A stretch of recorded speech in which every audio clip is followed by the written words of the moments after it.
যদি কোনো স্ত্রী 3 তালাক হয়ে যায়, 3 তালাক বা 3 তালাক যখন হয়ে যায়, তাকে ফিরিয়ে আনার শর্ত যদি স্ত্রীর সম্মতি থাকে, স্বামীর সম্মতি আছে, ভুলক্রমে তালাক হয়ে গেছে, এই অবস্থায় যদি স্ত্রীকে ফিরিয়ে আনতে হয়, স্ত্রীর সম্মতি থাকা লাগবে।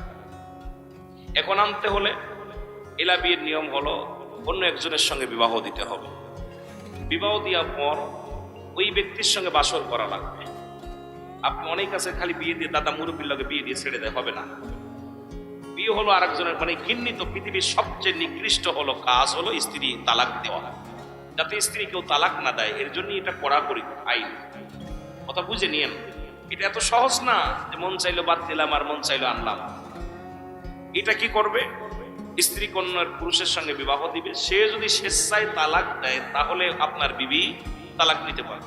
জোরাজুরি করে কোনো শর্ত মোতাবেক বিয়ে দেওয়া যাবে না, যে আমি 2 ঘন্টা কি 2 দিন 5 দিন বিয়ে করে ছেড়ে দিব না।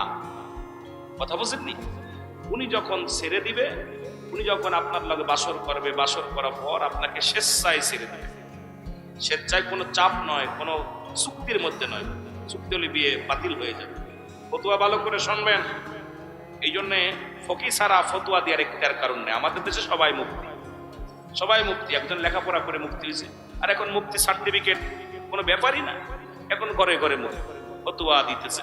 ভ্যান চালকও ফতুয়া দেয়, রিক্সা চালকও ফতুয়া দেয়। মৌলবীর চাইতে উনি ভালো বোঝেন। কি ভাই, আমি কি খারাপ কথা বলছি?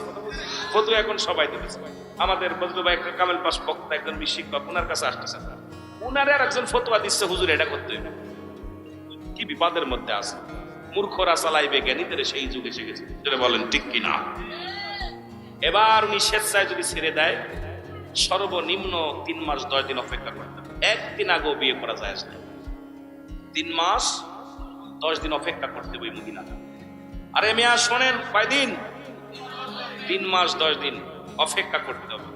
যখন 3 মাস 10 দিন পরিপূর্ণ হয়ে যাবে, তখন আবার চেক আপ করতে হবে যে ওই স্ত্রীর গর্ভে সন্তান আছে কি। যদি সন্তান থাকে ওই পুরুষের, তাহলে বিয়ে বৈধ হবে না। ওই সন্তান ডেলিভারি হবে, ওই সন্তানকে ভরণ পোষণ সব খরচ বহন করবে।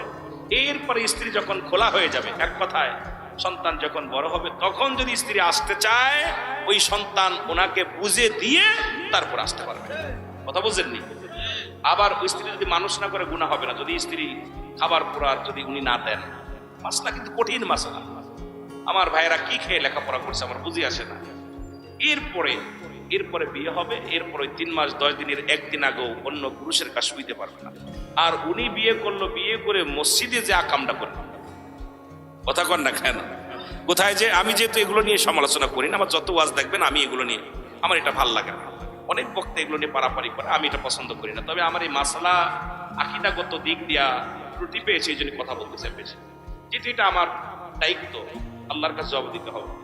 আমার বাবারা যা করছে, আল্লাহর ঘর মসজিদ পবিত্র জায়গা, সেই পবিত্র ঘরের মধ্যে 2 ঘন্টার চুক্তিতে মানুষ পাহারায় নিজের বউ, ঠিক আছে, জায়েজ আছে, কিন্তু পাহারা দেওয়ার প্রয়োজন কি? তুই বাড়ি নিয়ে যা, বাড়ি নিয়ে যা, কক্ষে নিয়ে যা। 2 ঘন্টার জন্য চুক্তিবদ্ধ হয়ে তার সঙ্গে সহবাস করে আবার তাকে তালাক দিয়ে বলে তোমার জায়েজ হয়েছে, আবার স্বামীর ঘর করে। এ কোন মাসলা দিল?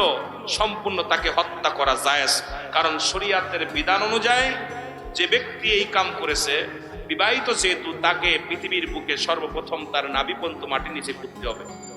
এই নারী পুরুষ দুজনেই, কথা বুঝে নিয়েন, মাটির নিচে পুঁততে হবে। এরপরে তাকে কঙ্কাল মারতে হবে, মৃত্যুবরণ না করা পর্যন্ত তাকে মারতে হবে। যখন মারা যাবে তখন তার এই দেহখানা উঠাইয়া কুকুর শেল দিয়ে খাওয়াই দিতে হবে। সে জানাজা পাবে না, দাফন পাবে না, কাফন পাবে না, কারণ শরীয়ত বিধান মোতাবেক সে জিনা করছে। কথা বোঝেন নাই? শরীয়ত মোতাবেক সে কি করছে? জিনা করছে।